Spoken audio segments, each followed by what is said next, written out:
বর্তমান সময়ে অটিজমের জন্য প্রমাণিত চিকিৎসা পদ্ধতি বা থেরাপি সাপোর্ট কি কি আছে? আসলে এগুলি সবই এম্পিরিক্যাল থেরাপি। যেমন ডায়েট কন্ট্রোল, আপনি জানেন যে কী কী ব্যাপারে অটিজমটা আরও বেশি খারাপের দিকে যায়, সেই ডায়েটটাকে আমাদের কন্ট্রোল করতে হবে। অ্যান্টি ইনফ্ল্যামেটরি ডায়েট আমাদের দিতে হবে। এবং বেসিক্যালি আসলে যেটা করতে হবে, বিভিন্ন থেরাপি, যেমন কমিউনিকেশন প্রবলেম থাকে, স্পিচ প্রবলেম থাকে, হাইপার অ্যাক্টিভিটি থাকতে পারে। তো সেই ক্ষেত্রে আমাদের সমস্ত থেরাপিটা অ্যাড করতে হবে। তার সাথে আমি রিকোয়েস্ট করব, এইটা হলো কনভেনশনাল থেরাপিস, যেটা ম্যাক্সিমাম ডাক্তার দিয়ে থাকে, তার সাথে আমি স্টেম সেলটাকে যোগ করতে চাই। তারপরে আমরা দেখব রেজাল্ট আগেরটা ভালো না রিসেন্টটা ভালো। অকুপেশনাল থেরাপি আছে, স্পিচ থেরাপি আছে, তারপরে স্পেশাল যে স্কুলগুলো আছে সেখানে অনেক ধরনের সাপোর্ট আছে, যেমন ডায়েট সাপোর্ট আছে, সেটা দিতে হবে। এবং বিভিন্ন মেডিকেশন আছে, যে হাইপার অ্যাক্টিভিটি কমানোর মেডিকেশন, তার স্লিপ প্যাটার্নটাকে ঠিক করার জন্য মেডিকেশনস, এগুলি সব কিছু মিলিয়েই কিন্তু অটিজমের একটা চিকিৎসা আমরা এখন বিদ্যমান দেখতে পাচ্ছি।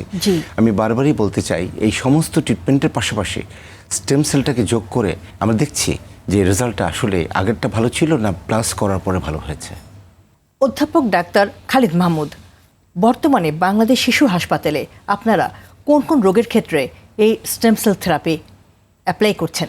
Autism spectrum disorder, Duchenne muscular dystrophy, যেটা আমরা ডিএমডি বলি, জি, সেরেব্রাল পলসি, জি, তারপরে নিউরোজেনিক ব্লাডার।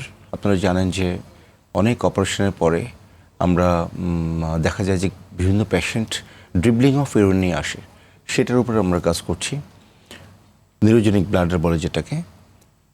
তারপরে নন হিলিং আলসার, স্ট্রোক সিনড্রোম বলেছি আগেই, এবং ডিফারেন্ট সার্জিক্যাল, পোস্ট সার্জিক্যাল কন্ডিশনসেও আমরা স্টেম সেল আমরা শুরু করছি। আমাদের বিশেষ চাহিদা সম্পন্ন শিশুদের বাবা মা খুব স্বাভাবিকভাবেই আসলে চেষ্টা করেন কোথায় গেলে আমার বাচ্চাটা ভালো হয়ে যাবে, কোথায় গেলে তাদের অটিজম বৈশিষ্ট্যগুলো দূর হয়ে যাবে, আমার বাচ্চাটা সম্পূর্ণ সুস্থ হয়ে যাবে। এবং সেক্ষেত্রেই আসলে তারা কি করেন, নানা রকম চিকিৎসা পদ্ধতির দিকে ঝুঁকেন। স্টেম সেল থেরাপি কিন্তু বর্তমানে একটা ট্রেন্ড। প্যারেন্টসরা খুব খুঁজছেন কোথায় গেলে আমরা এই চিকিৎসা পাবো। আপনি যেটা বলেছেন যে এটা এখনও ট্রায়াল বেসিসে আছে, আসলে কি তাই? যে ডিজিজগুলো নিয়ে প্যারেন্টরা দৌড়াচ্ছে, সেটা কিন্তু কমপ্লিট রেমিশন হবে, এটা আমার মনে হয় এখন পর্যন্ত সে সায়েন্স এখনও বিলিভ করে না। আমরা আসলে অটিজমের ব্যাপারে আমরা বিভিন্ন জিনিস জানতে পারি, যে এই সমস্যা সেই সমস্যার জন্য অটিজম হচ্ছে, বাট আমরা কিন্তু এখনও রোগটা পুরোপুরি নির্ণয় করতে পারিনি। যখন একটা ডিজিজ পরিপূর্ণভাবে নির্ণয় না করা যাবে, তখন তার কিন্তু আসলে চিকিৎসাটাও পরিপূর্ণ হয় না। তখনই আমরা আসলে ট্রায়াল রিসার্চ করে এই সায়েন্সটাকে আরও এগিয়ে নিয়ে যেতে চাই। সেটাই একটা হিসেবে কাজ করছে স্টেম সেল রিসার্চ।